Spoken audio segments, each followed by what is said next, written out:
There's suffering that occurs due to life, just simply life. Then there are versions of suffering that we actually cause on ourselves. This is kind of where we're at when we're parking in, even in Jeremiah chapter 22.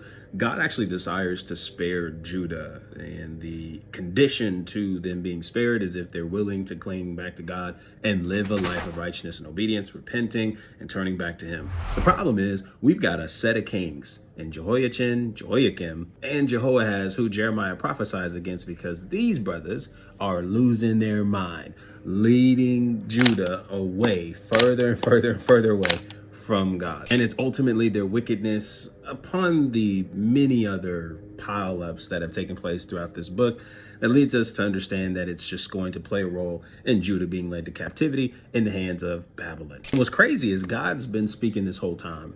The issue is that they're having a hard time hearing him.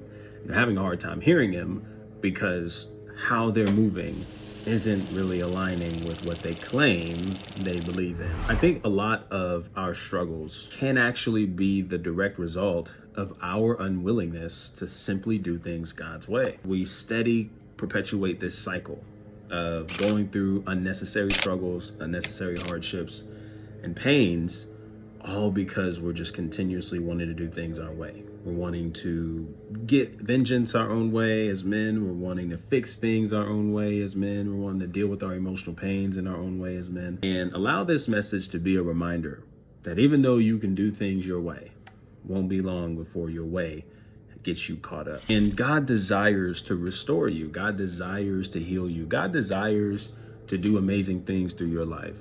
But it's all dependent on us actually willingly aligning with the creator of the universe and wanting to actually do things his way, that I think makes more room for God to do what he wants and allows us to live in a place of submission and in the long run experiencing the healing we're really looking for.